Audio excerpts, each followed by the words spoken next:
Chris, and welcome to Latitude Live. So today is Entrepreneurs Day, and I want to give a shout out to all of you world dominators and empire builders who spend your blood, sweat, and tears and time trying to make your dream become a reality. Folks like us have one thing in common. We all have a solution to satisfy a need we see in the world around us. Be it a service we think we can improve or a product we think we can put a unique twist on, every one of us brings something new and valuable to the table. And I also know there are some of you out there thinking right now about stepping out on your own. But how? Well, let's break from the fundraising and development chat for today and let's talk a little about how I got here and where I plan on going in the years ahead. And that's really the key, to be very honest with you. Planning ahead. You need a plan. You need to know where you want to go with your idea and define how you measure your own success. So, where do you start? Well, if I'm starting from the beginning, I can tell you that this venture right now is not where I started. I've always been driven to want to work for myself. I've dabbled a bit in the past with some different ventures, each one building my own experience and knowledge and attempting to expand into new areas and new concepts. For example, I am very proud of the role I played in founding Cambridge Historical Tours over 10 years ago. That was a huge investment of time and labor and love. Uh, and it's still going today. Now, the reality of that situation was as incredible as that venture was, it couldn't sustain multiple salaries. So we need to make some decisions. And I chose to move from there back into a regular day-to-day 50-hour-a-week job. And I did that for a few years. And while I was at it, I used some of my own event experience to start a small production company that dabbled in actors and special appearances like carolers and Santa Claus. And in the meantime, I volunteered for organizations while I was working full time for an event production company. After a few job transitions along the way, I found myself in this pandemic situation right now. After COVID hit, the world essentially shut down.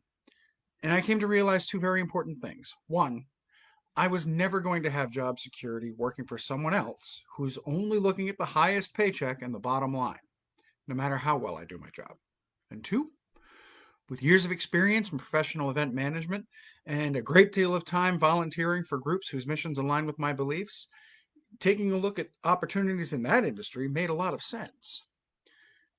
I was able to step back and look at how this pandemic was affecting the culture of Cape Cod, as well as its impact across the country. And what I saw was crisis management. Organizations normally dependent on live programming or in-person fundraising events were suddenly forced to cancel, scrambling to figure out how to ask for donations and support for programming they can no longer offer. And in many cases, I saw organizations struggling just to be able to keep the lights on. It occurred to me that perhaps the reason I suddenly found myself unemployed was that I was needed someplace else. When my son Nate heard that I was starting something new, he wanted to design the logo. And his design is pretty good. And it actually is the basis for the logo that we use now. And moving forward with my new logo and my new concept and decades of experience in organizing small events and entertainment groups, and working as the event director for one of the largest outdoor festivals in Florida, I realized that I could offer something that these groups didn't have: hope. And that's where New Latitude was born. But this venture was still in its infancy. And this is where I had my existential moment, and I needed to be honest and humble. You know, entrepreneurs, by definition, are a self confident lot, and that's okay. We think we have an idea or a solution that no one else has implemented yet, or that we can offer unique value that isn't readily available for potential customers.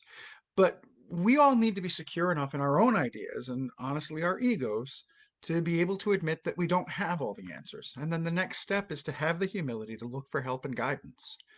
I started to score. And if you have an idea you're ready to start fleshing out, I cannot recommend SCORE enough. If you aren't familiar with them, SCORE is an acronym for the Service Corps of Retired Executives, and it's the functional nonprofit resource partner of the Small Business Association.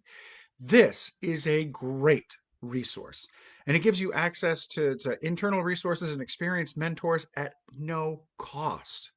If you're debating whether you should make the call to SCORE, stop. Pause this video right now and call them. I'll wait. Okay, so we're back. How'd your call go? All right, I'm kidding. But it is a great resource. Now, from SCORE, I connected with a number of networking organizations, and networking is really the key. This is where you find your peers and create alliances and relationships. And you can get a lot out of the webinars and discussion groups that the industry specific organizations hold. And through networking, you can find great resources, connections, opportunities for you to grow. All of these will help grow and develop your business.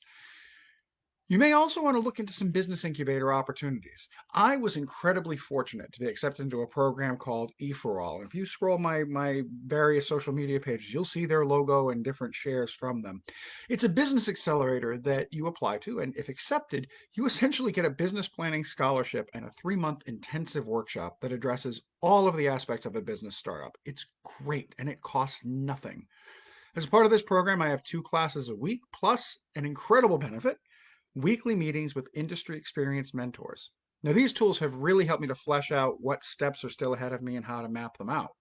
Uh, E4All might not be available in your area. If it is, take advantage of it. If it isn't, look for other business accelerator programs. E4All is unique in its particular model, but it's not unique in its concept, and there are other opportunities out there. So explore, do your research. So what's next? Well, that's the exciting part of being an entrepreneur. I know where I want to go. I want to be successful. And in order to be successful, I need to be nimble and agile, and I need to continuously try to learn, enhance, and improve my skill set. As the world changes, so will my mission and how I offer my services. As technologies change and new tools become available, I need to be willing to try and be open to adaptation. The biggest takeaway I have for you as an entrepreneur is that if you become stagnant and stale, you will wither on the vine. But if you're quick to pivot and open to opportunities, you have the potential to grow. And though it may not seem like something within your grasp today, you can succeed far beyond your wildest expectations. Hey, thanks for joining us today on National Entrepreneurs Day. If your organization is a startup that's just getting itself going, you could use some help or direction, feel free to reach out to me and let's have a chat. If your organization is working on developing some new projects or you could use some support, give us a call. New Latitude Event Solutions helps you to reimagine your events and brings your development goals to a new latitude. You can find us on Facebook. New Latitude Event Solutions. Elevate your expectations.